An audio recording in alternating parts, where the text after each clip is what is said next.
anh bạc cái nè ngay khẩu với cái sim bóc nó anh cái bảy sim này nè bạn bảy không bảy mà anh lơ anh chơi ban nữa lấy cái bảy anh vô bảy anh bạc có ha sai sắp bảy cái anh tam trong đây này thứ ai vậy ai chơi vậy ok nè bạn bảy không bảy để tiếp hôn sai ô ba lại tranh bằng kia này anh chơi vậy anh chơi ai sim anh bảy tận áp anh si có ba đây anh ông bên ba nhà đây anh xong anh si từ sân đây trên ok đấy là nó cái vốn hãy tới summer mới cái hãy đấy đâu phải tới vô ba này hãy đa cắt tam đây ba đấy bật kia mình kẹt nhé hãy tới summer mới tới ngon chanh tới play chanh tới chuột chơi tới cái hãy lử hãy khi mau cái hiện sai xong ngay cái tâm ao vậy đấy anh bật cài anh si bài tận của ba này mình ba nhà này anh chẳng anh tức quá anh mà cà phê đây nè hãy khi vô đây hãy bắt đấy tự đó là lưu số tập bắt đào tới chi lan lòng với chi chan anh công chu thì quay anh bao khao anh si bài tận của bạn đấy anh chẳng ok chẳng tập với nhà đường franchise ní về lục bá nè đường franchise ní về lục bá còn tại cái chuối ở dưới rột xì ban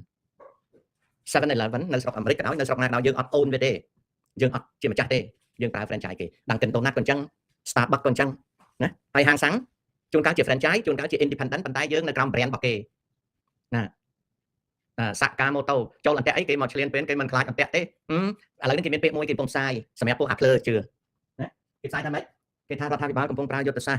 cứ mình chăm bắt co sang hay thà cho năng quan tam trong đàn đê cứ thà bị báo tục hỏi xiêm tại vì bông tay sạp sra việc căn cặp đấy sai sập bảy cái này nắng việc bông tay chu chặt bê tông xong nó xong trên ta đặt vào cột rút nơi tam ti này đòi về hai dương pra cà tu đây là plei chắp tiêm tiêm đây dương mà bánh bạch sang xong tê xiêm việc khát tăng ti xiêm mong đây ẩm pul lương ấy việc khát người pe nắng cái này nắng các cái sai ai thay bán pra cà tu tuân tuấn còn tại vô sạc chia trong ca non thành thật đấy anh thành chỗ dương bàn đây mà bánh cứ cái rồi sai ai cái plơ kháng chưa thấy ọt bà này cầm nứt tại chỗ mõm nè cầm nứt bom tại chỗ mõm bà mõm nó mền quay thứ đây chạy hay đây thế bà mõm cả là vậy bố sập hành tí rồi chú miền hành tí nó miền là con to mũi căng dễ không anh nhảy ảnh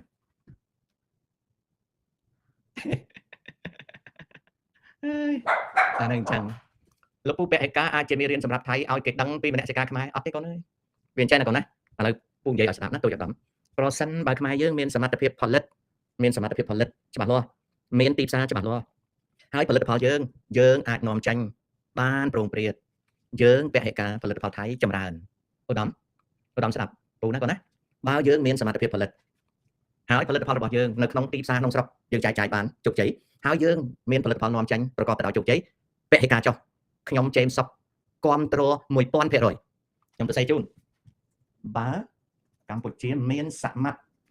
ថភាពខាងផលិតណា brands របស់កម្ពុជាចែកចាយលក់បានក្នុងស្រុកនិងក្រៅស្រុកដោយតម្លៃប្រកួតប្រជែងបានជោគជ័យនិងការធ្វើពហិការជាគំនិតល្អណាស់ស្ដាប់បានទេខ្ញុំចេញសុកអត់មានប្រឆាំងទេបើកម្ពុជាមានសមត្ថភាពខាងផលិតហើយ brand របស់កម្ពុជាចែកចាយលក់បានក្នុងស្រុកនិងក្រៅស្រុកដោយតម្លៃប្រកួតប្រជែងបានជោគជ័យនិងការធ្វើពហិការគឺជាគំនិតល្អណាស់ឧត្តមណាឧត្តមនេះឧត្តមគួយនេះពូសរសេរបើកម្ពុជាមានសមត្ថភាពខាងផលិតហើយ brand របស់កម្ពុជាចែកចាយលក់បានក្នុងស្រុកក្រៅស្រុកដោយតម្លៃប្រកួតប្រជែងបានជោគជ័យនិងការធ្វើពហិការជាគំនិតល្អណាស់ឧទាហរណ៍ខ្មែរផលិតរថយន្តមានគុណភាពដែលខ្មែរចូលចិត្តទិញប្រើណាហើយរថយន្តខ្មែរមានទីផ្សារនៅបរទេសណាទីផ្សារនៅបរទេសដោយអាចប្រកួតប្រជែងបានណាបញ្ជាក់ច្បាស់ឧទាហរណ៍ខ្មែរផលិតរថយន្តមានគុណភាពដែលខ្មែរអាចខ្មែរភាគច្រើនឬក៏ពាក់កណ្ដាលចូលចិត្តទិញប្រើហើយយើងលក់ទៅបរទេសដោយប្រកួតប្រជែងបានយើងបងប្អូនគ្នាប្រើរថយន្តខ្មែរដូចកូរ៉េគេធ្វើគឺល្អណាស់អាហ្នឹងមិនមែនពហិការទេគឺយើងនិយមរបស់យើងហើយចុះបើស្ដាច់យើងទៅដីពេទ្យនៅស្រុកគេមេដឹកនាំយើងប្រើសិទ្ធិរបស់បរទេសហើយយើងអត់មានអាចអីហើយយើងទៅពហិការទឹកស្អ៊ីវម្ដងមីម្លាំងទឹកសៀងម្ដងទឹកម្ទេសម្ដងនំម្ដុំអង្គមកបាវតើវាជាការវៃឆ្លាតឬក៏ជាភាពល្ងីល្ងើ តើវាជាការវៃឆ្លាតឬភាពល្ងីល្ងើដែលយើងមេដឹកនាំយើងប្រើសិទ្ធិរបស់បរទេសស្ដេចយើងសូម្បីតែដេកពេទ្យស្រុកខ្មែរមិនដេកផងហើយឲ្យយើងទៅលើកតម្កើងផលិតផលជាតិអាម៉េចបើខ្មែរយើងផលិតរថយន្តមានគុណភាពដែលខ្មែរចូលចិត្តទិញប្រើហើយរថយន្តខ្មែរមានទីផ្សារបរទេសអាចប្រកួតប្រជែងបានយើងបបួលគ្នាប្រើរថយន្តខ្មែរមិនបាច់ពាក់ឯកាទេយើងឈ្នះយើងឈ្នះយើងពិតជាឈ្នះណាយើងពិតជាឈ្នះអាហ្នឹងចេមសពគ្រប់គ្រង 1000% ចេមសពគ្រប់គ្រង 1000% ណាចេមសពគ្រប់គ្រង 1000% ខ្ញុំគ្រប់គ្រង 1000%ឧត្តមចំណុចហ្នឹងណាខ្ញុំបង្កើត show ដែរហើយខ្លាចមិនបានជួយទៅបំផ្លាញទៅចង់សួរពូឲ្យបានច្រើននេះអត់មានប្រកាន់ទេតែខ្ញុំបញ្យល់គឺអញ្ចឹងឧបមាថាយើងផលិតទឹកត្រីមួយផ្លាកមួយហៅថាទឹកត្រីកំពតប្រជាជននៅក្នុងស្រុកគាត់ប្រើទឹកត្រីហ្នឹងគឺអត់មានយកពីយួនមកច្រកដបទេគឺផលិតត្រឹមត្រូវហើយប្រជាជននៅក្នុងស្រុកគាត់ចូលចិត្តប្រើហើយទឹកត្រីហ្នឹងនាំចេញមកអាមេរិកអឺរ៉ុបអីបានជោគជ័យណាអត់បាច់ពាក់ឯកាទេជោគជ័យបាត់ណាឥឡូវខ្ញុំឲ្យឧទាហរណ៍មួយអង្គរខ្មែរមានអ្នកខ្លះនិយាយតាម TikTok បងប្អូនអើយសូមទម្លាក់លេខមកណាតាម3ខ្ញុំឥឡូវនេះកំពុងរៀបចំដឹកអង្គរទៅចែកចាយតាមរដ្ឋមួយចំនួនណាតែដំបូងខ្ញុំមិនត្រឹមតែចែកចាយហាងតែគេលក់អង្គរខ្មែរយើងទេជួយប្រាប់លេខមកព្រោះខ្ញុំមានពេលខ្លះខ្ញុំឈប់នៅវត្តហើយចាំពួកខ្ញុំហ្នឹងដឹកអង្គរទៅឲ្យបងប្អូនមកទិញខ្មែរខ្លះគេចូលគេចង់ទិញអង្គរខ្មែរអីសុខចិត្តទម្លាក់លេខទៅយកអង្គរនៅវត្តអីចំពោះចេមសុខអត់ទេអើយអញមិនទៅខាតពេលវេលាទៅយកទៅដើមអង្គរខ្មែរនៅវត្តអីឬក៏ទាល់តែមកទម្លាក់លេខឲ្យអីទេអានោះអាយុខ្លីមិនបានអាយុខ្លីអានោះណាវាមិនមានប្រយោជន៍អីនឹងទៅពហិការអីអញមិនស៊ីអង្គសៀមអីទេខ្មែរណាជនវាខ្លួនមកនៅស្រុកអាមេរិកនេះណាស៊ីអង្គសៀមតាំងពី79ស៊ីអង្គសៀម47ឆ្នាំហើយណាឥឡូវថាមិនទិញទេអង្គសៀមហ្នឹងមិនទិញទេមិនទិញហើយទៅសៀមវាដួលហើយអូយសៀមឥឡូវពុំអាលុំសៀមអាលុំអូយអាលុំតោះសៀមអាលុំគ្រប់កន្លែងទៅហាងកូរ៉េមើលទៅហាងកូរ៉េអង្គសៀមអាលុំអូយអាលុំមែនតើហើយទៅហាងយួនអង្គសៀមអាលុំអូយអាលុំមែនតើហើយទៅហាងចិនទៅហុងកុងស៊ុបម៉ាកេតទៅអីនេះអូយអង្គសៀមអាលុំហើយដល់ទៅហាងខ្មែរវិញអង្គសៀមវាអាលុំវាអាលុំខ្ទេចទីអស់ហើយហាងខ្មែរអត់មានអង្គខ្មែរលក់ហើយទៅពហិការកណ្ដិនហយអីពហិការវាតតែអង្គខ្មែរវាវាយចូលហាណារៀម H Mart ហុងកុងស៊ុបម៉ាកេតញ៉ាត្រាំងវាគ្រប់ហាងចិនហាងកូរ៉េអីសិតអង្គខ្មែរបុកធ្លាយទីផ្សារអានោះបានយើងពហិការទៅវាបានប្រយោជន៍គ្រាន់តែអង្គុយគ្រាន់តែអង្គស៊ីដល់នេះតម្លាក់លេខមកបងប្អូនខ្ញុំដឹកទៅឲ្យស៊ីអង្គខ្មែរវាមានតែមនុស្សឆោតបានខំទៅស៊ីអញ្ចឹងណាខ្ញុំស៊ីអង្គសៀម47ឆ្នាំហើយឥឡូវឈប់ស៊ីអង្គសៀមទៀតរឿងហ្នឹងសិតតែរឿងឆោតល្ងងអូខេរឿងតែមិនឆោតល្ងងធ្វើម៉េចឲ្យអង្គខ្មែរហ្នឹងឈ្នះលើទីផ្សារបរទេសឲ្យតែវាឈ្នះលើទីផ្សារបរទេសមកវាចប់ហើយចាំបាច់ពហិការអីណាហើយឥឡូវហ្នឹងកាលណាខ្ញុំចង់ទិញគ្រាប់ស្វាយចន្ទទីស៊ីបានរបស់យួនទេហើយខ្មែរខ្លាយទៅជាស្ដេចគ្រាប់ស្វាយចន្ទទីប៉ុន្តែគ្រាប់ស្វាយចន្ទទីនៅអាមេរិកខ្ញុំស៊ីបានរបស់យួនទេខ្ញុំដឹងថាគ្រាប់ស្វាយចន្ទទីនេះយួនទៅទិញពីខ្មែរមកប៉ុន្តែវាជា products of Vietnam គិតមើលអាហ្នឹងអញ្ចឹងយើងត្រូវគិតណាខ្ញុំមិនមែនប្រឆាំងណាខ្ញុំចង់ឲ្យត្រីងៀតខ្មែរមានលក់គ្រប់ហាងអាស៊ីខ្ញុំចង់ឲ្យអង្គខ្មែរមានលក់គ្រប់ហាងខ្ញុំចង់ឲ្យអំបុកខ្មែរមានលក់សុំនិយាយប្រាប់តាមត្រង់ខ្ញុំចង់ឲ្យស្លឹកស្ដៅខ្មែរមានលក់គ្រប់កន្លែងខ្ញុំចង់ឲ្យដូងកោបខ្មែរមានលក់គ្រប់កន្លែង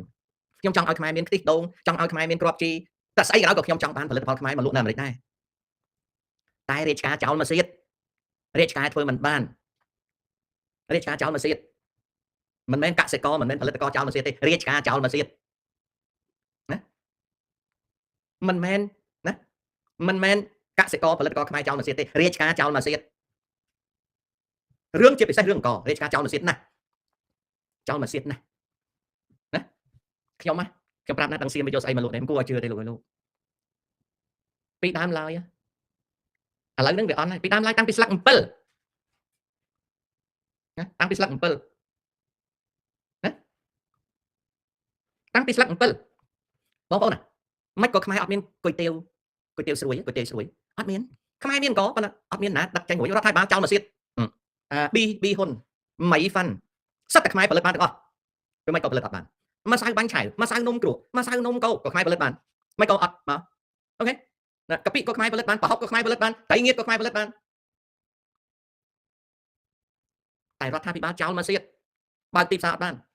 ចោលមកសៀតមិនមែនផលិតករចោលមកសៀតទេគឺរាជការចោលមកសៀតខ្ញុំមិនមែនបន្ទោសផលិតករទេខ្ញុំមិនមែនបន្ទោសកសិករទេណាអូខេអាហ្នឹងចឹងសៀមណាស្មានទោសតែអាចអីក៏យកមកលក់ដែរវាយកមកលក់ទាំងអស់ឥឡូវអំបុកខ្មែរមិនអត់លក់ចាញ់ខ្ញុំចង់ស៊ីអំបុកតើស៊ីអំបុកសៀមវាមិនមែនផលិតករវាមិនមែនកសិករទេវាមកពីមេដឹកនាំនឹងចោលមកសៀតអានោះអញ្ចឹងទេវាចោលមកសៀតវាមិនមែនកសិករគាត់មិនចេះផលិតទេវាមិនមែនផលិតករមិនចេះផលិតទេប៉ុន្តែការណែនាំ របស់រាជការចោលមកទៀតអារដ្ឋមន្ត្រីក្រសួងកសិកម្មចោលមកទៀតអារដ្ឋមន្ត្រីក្រសួងពាណិជ្ជកម្មចោលមកទៀតសបោមនុស្សចោលមកទៀតណាសបោមនុស្សចោលមកទៀតអ្នកដែលធ្វើការរាជការចោលមកទៀតវាមិនមែនជាផលិតករនិងកសិករទេគាត់លក់អត់ចាញ់អាហ្នឹងចឹងខ្ញុំជូនប៉ុណ្ណឹងខ្ញុំជម្រាបលាខ្ញុំជូនប៉ុណ្ណឹងណាចាំជួបគ្នាពេលក្រោយ